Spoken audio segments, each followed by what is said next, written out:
Noon pa namin sinasabi, Risa Ontiveros, na sinungaling yung mga testigo mo. Sinungaling yung mga testigo mo, di ba? Lahat yan, si alias Amanda, yan, di ba? Sinasabi natin na napakalabo ng mga pinagsasabi nila. Because even yung mga co-members nila dyan can debunk yung mga pinagsasabi nila dyan. Ayaw mong maniwala sa amin na sinungaling. Ngayon, ang peg ni Risa Ontiveros, sinasabi niya na itong batang ito ay sinungaling daw. Oh, so sinasabi niya na sinungaling. Ngayon, sinungaling na.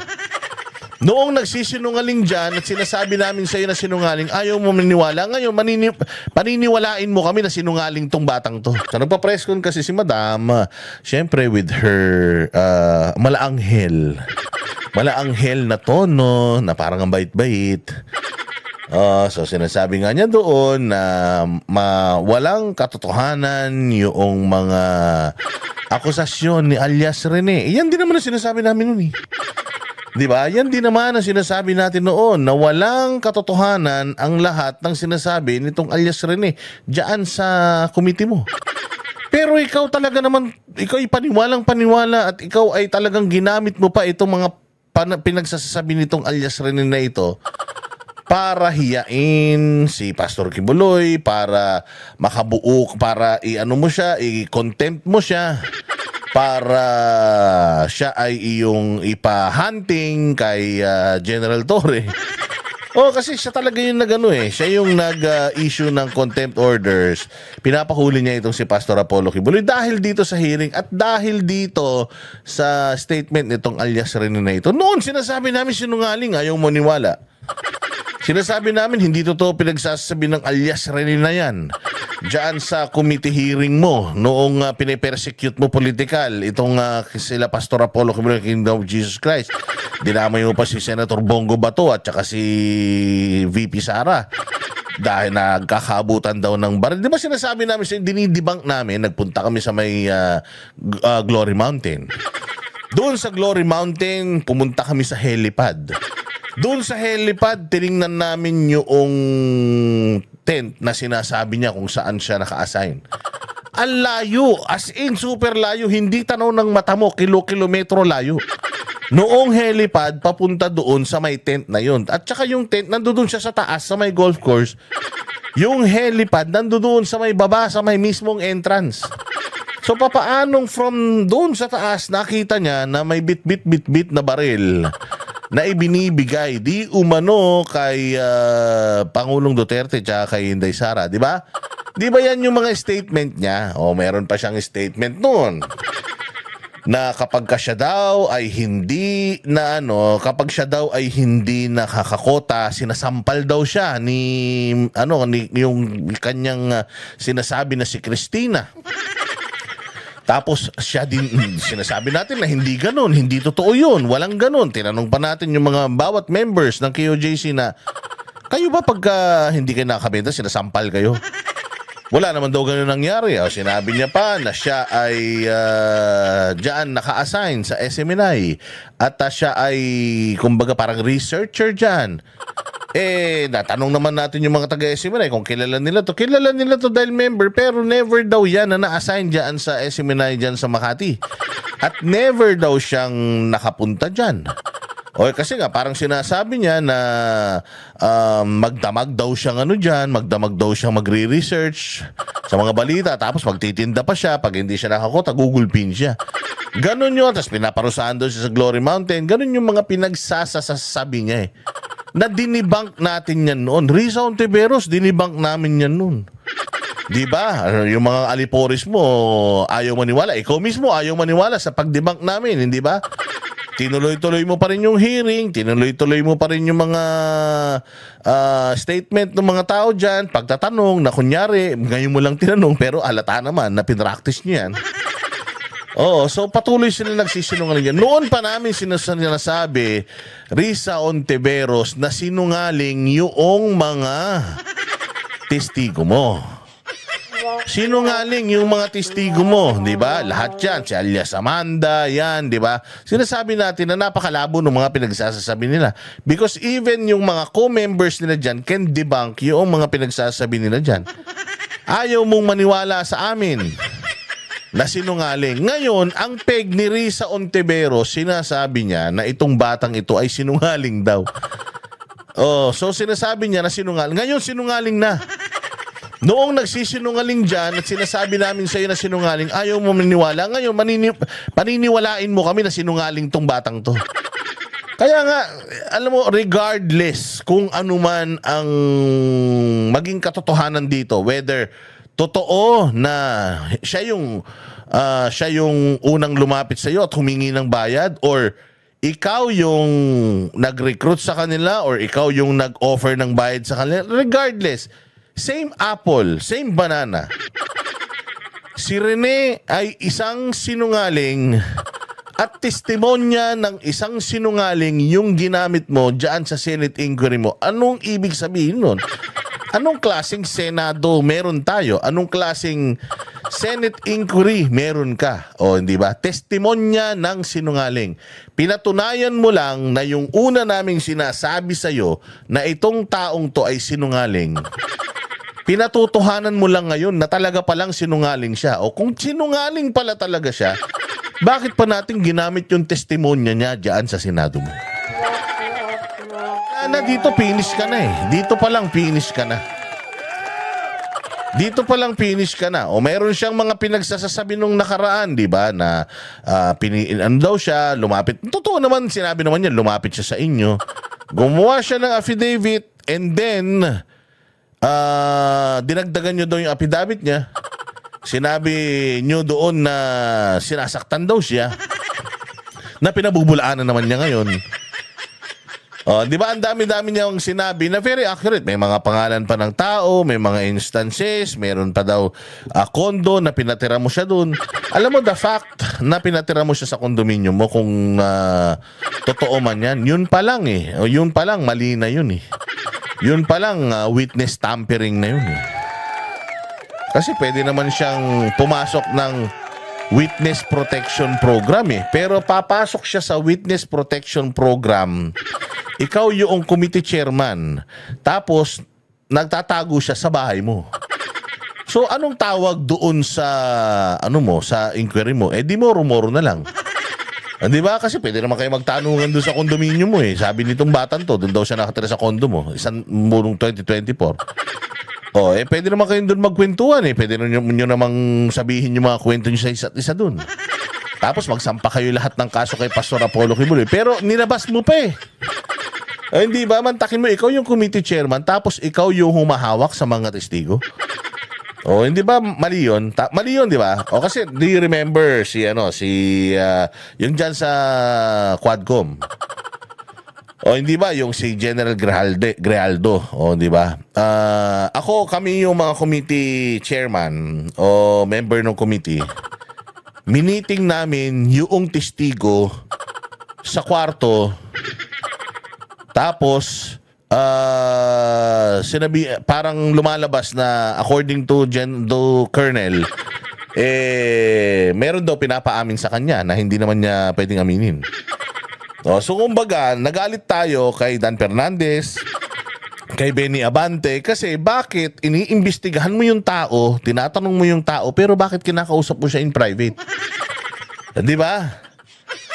Kasi para saan pa na nag-hearing kayo, pwede niyo naman tanungin lahat sa hearing, bakit kailangan niyo pa siyang kausapin closed doors? Di ba? Ano yun eh, palpak yun eh, maling-mali yun eh, na you are tampering or you are parang having, parang nag-ano na kayo, meron na kayong rehearsal. Masamang-masama po yun. Ito pa kaya, sinasabi ng bata na sa iyo siya nakatira. Sa iyo siya nakatira, sa condominium mo daw siya nakatira. Yun ang sinasabi niya. So doon pa lang, palpak na, ikaw yung committee chairman, tapos yung ginigisa mo na resource person, ikaw yung nag-aalaga.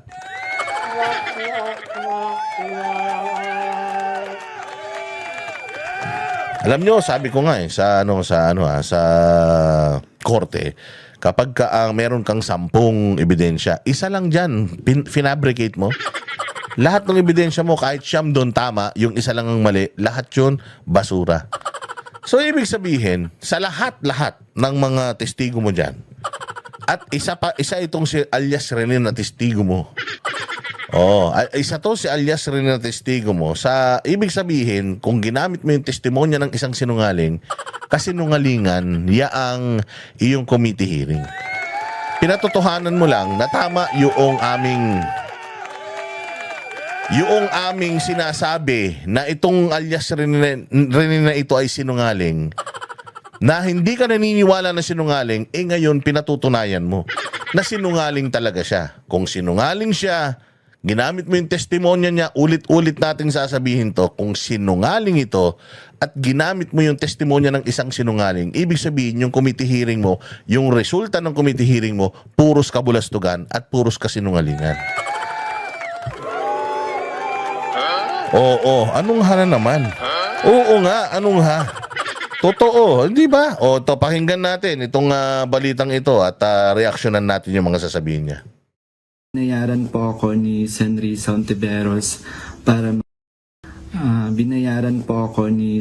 Sauntiveros para mag-testify laban kay PRRD, VP Sara at kay Pastor Apollo C. Kibuloy. Lahat ng sinabi ko at kasama ko doon na nag-witness sa Senado ay ginawa lamang ni Senri sa upang papagsak. Anong kaibahan noong pagsasalita nitong alias Rene? Noon, nung nasa Senado versus ngayon. Nung nasa Senado siya, nakasalamin, nakasombrero, naka-face mask. Tapos, may binabasa. Sa kanyang testimonya ngayon, wala siyang binabasa, dire-diretso, kabisado niya kung sino-sino yung mga player.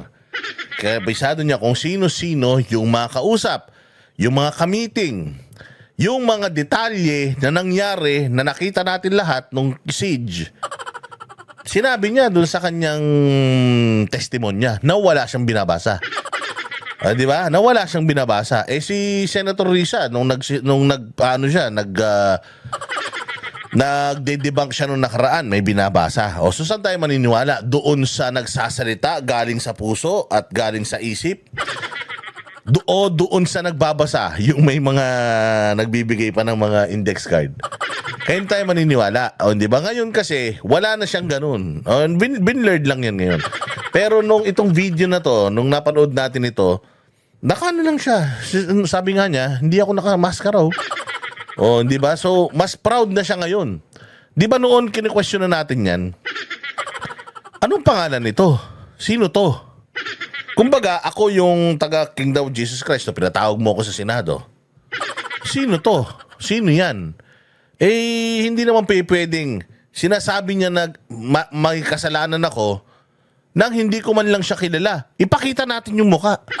Hindi ba noon ayaw magpakita ng muka?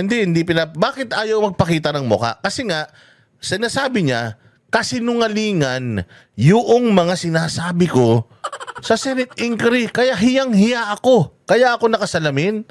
Kaya ako naka-face mask para hindi nila makita yung mata ko kung malikot ba or what.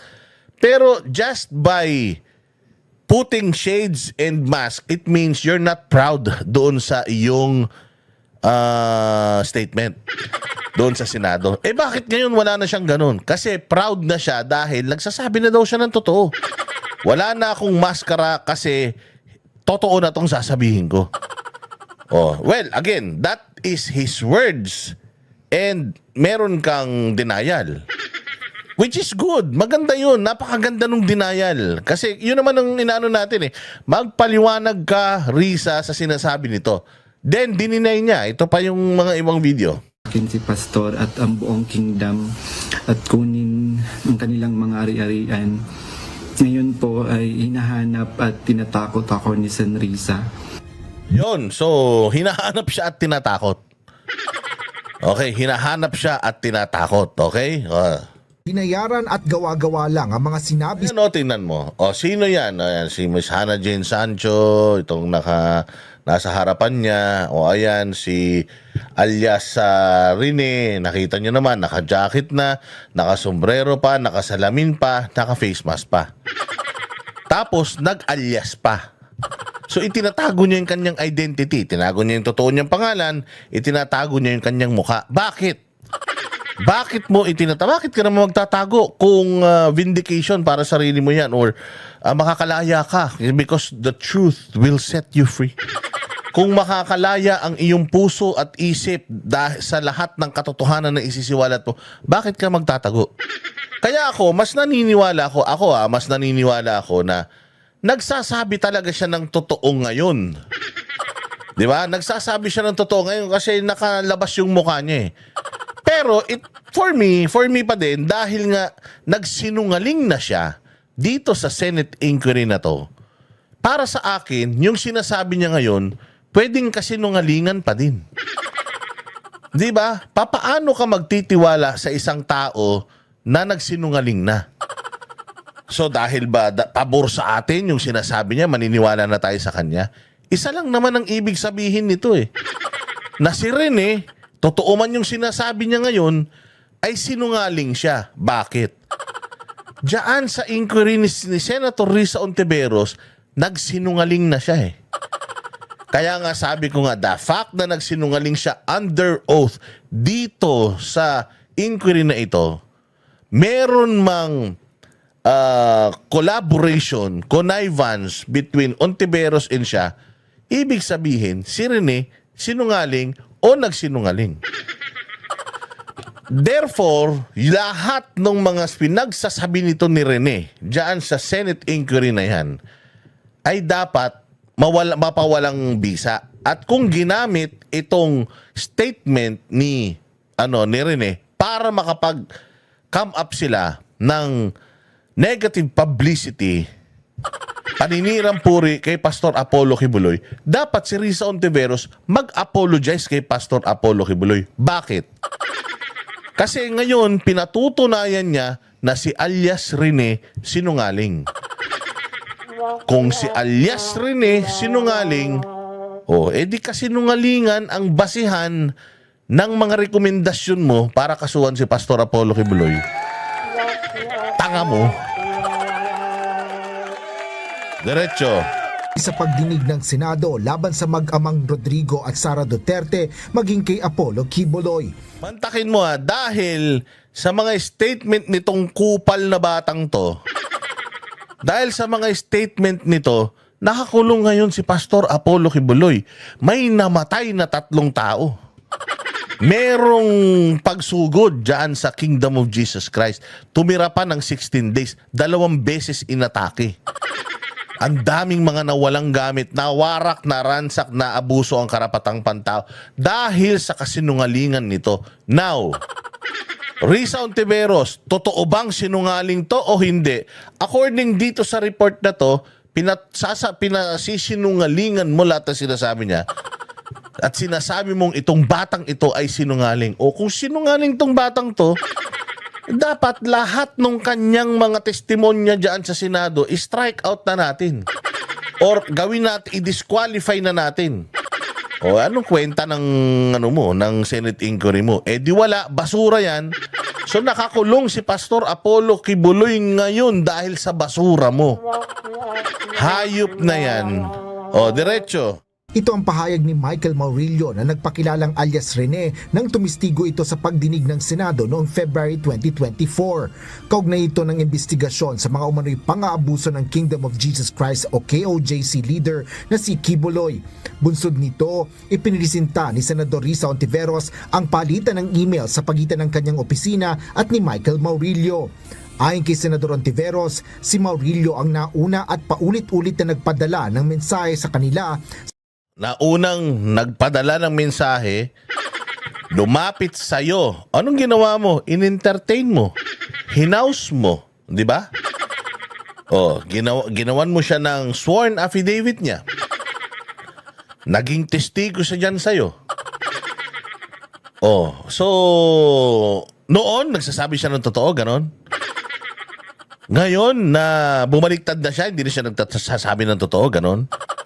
So kapag yung sinusumbong niya pabor sa'yo, nagsasabi siya ng totoo. Pero pag ikaw na, yung sinasabi niyang masama, hindi na totoo yung sinasabi niya, gano'n. Let's just agree. Or can we just agree, Senator Risa Ontiveros, that Maurilio, Alias Rene tawag dyan? Si alias Rene ay isang sinungaling. Can we agree?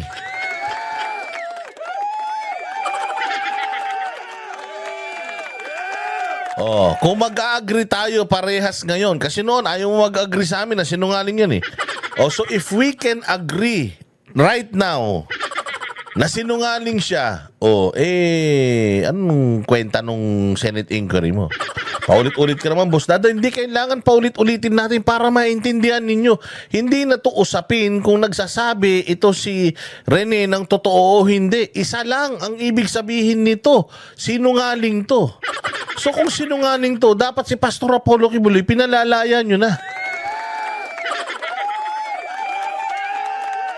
Halimbawa, yung alias Amanda naman, bumaliktad din. Paano kung halimbawa bumaliktad din yun? At sinabi niya na ganito din, halimbawa, ako'y pinilit lang, ako'y binayaran lang, ako'y talagang inutusan lang na gipitin si Pastor Apollo Kibuloy. Paano kung biglang bumaliktad din yung alias Amanda? Ano sasabihin mo? Sinungaling din yung Amanda. O kung sinungaling yung Amanda, mag-agree tayo ulit na sinungaling siya. Kasi sinasabi na namin ngayon pa lang, sinungaling yung babae na yan. Paano kapag bumaliktad yan? So mag-agree ka na sa amin na sinungaling yung babae na yan. So kung gano'n na mangyayari, parehas din ito. Bakit? Nakakulong pa si Pastor Apollo Kibuloy ngayon.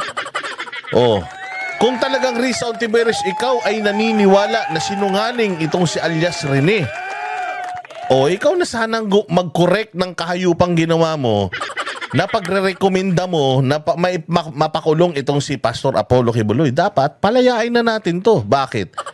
Sinungaling to si Rene. Ako naniniwala ako sa iyo ngayon na sinungaling ito si Rene. O kung sinungaling si Rene, kasinungalingan yung mga pinagsasabi niya sa inquiry mo, dapat tumulong ka na para mapakawalan na si Pastor Apollo Kibuloy. Simula noong December 2023 na nagnanais na magsalita laban sa religious leader. Sabi niya, quote, "Dati rin po akong worker ni Pastor Kibuloy. Tumiwalag dahil sa pang-aabuso at pananakit.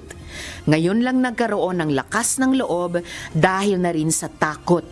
Baka ipapatay ako." Close quote. Taliwas yan sa sinasabi niyang nakumbinsi daw siya na tumestigo para mabayaran. Ayun na nga. Taliwas yung sinasabi niya sa ngayon. Anong ibig sabihin? Ibig sabihin si alias Rene sinungaling. So kung sinungaling si alias Rene, bakit ka naniniwala sa sinabi niya sa'yo nung una pa lang dyan sa Senate inquiry mo? Hindi ba? Hindi ka marunong eh. Yan ang malaking pagkakamali mo. Ang pinakamalaking pagkakamali mo is yung sabihan mo si Rene na sinungaling. Kasi pag sinabi mong sinungaling si Rene, ibig sabihin, yung mga pinagsasasabi niya dyan sa Senate inquiry mo, kasinungalingan. Therefore, yung resulta ng yung Senate inquiry, ang pundasyon kasinungalingan. So dapat, dahil may mga ganitong recantation na, dapat mag-apologize ka na. Nalusutan ako ng isang sinungaling na resource person. Hindi kasi namin masyadong binackground check. Nature na pala niya yung pagsisinungaling. Hindi ba? Ngayon, yung committee report ko tungkol kay Pastor Apollo Kibuloy using itong kasinungalingan, nire-reverse ko na. Dapat ganun, i-reverse mo na. Sinungaling si Rene.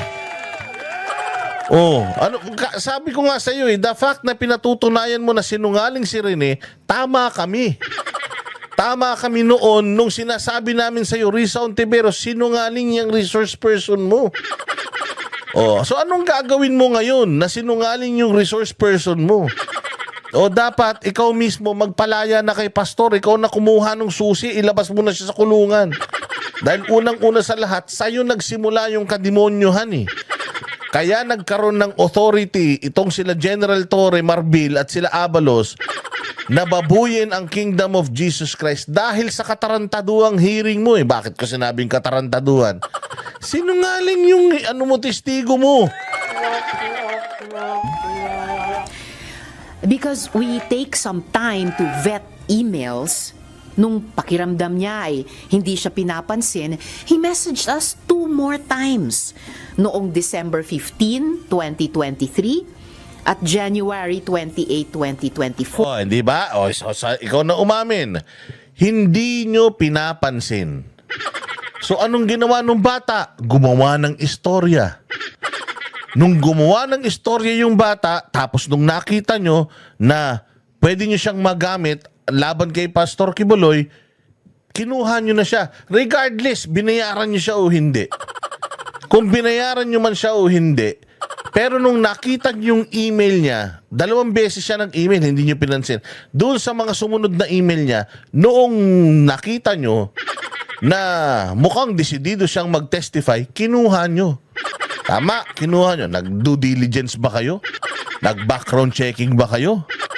O di ba? Hindi na. Basta maganda yung basta maganda yung mga sasabihin mo, basta pangit yung mga ginagawa ni Pastor Apollo Kibuloy sa'yo, go, go, go tayo.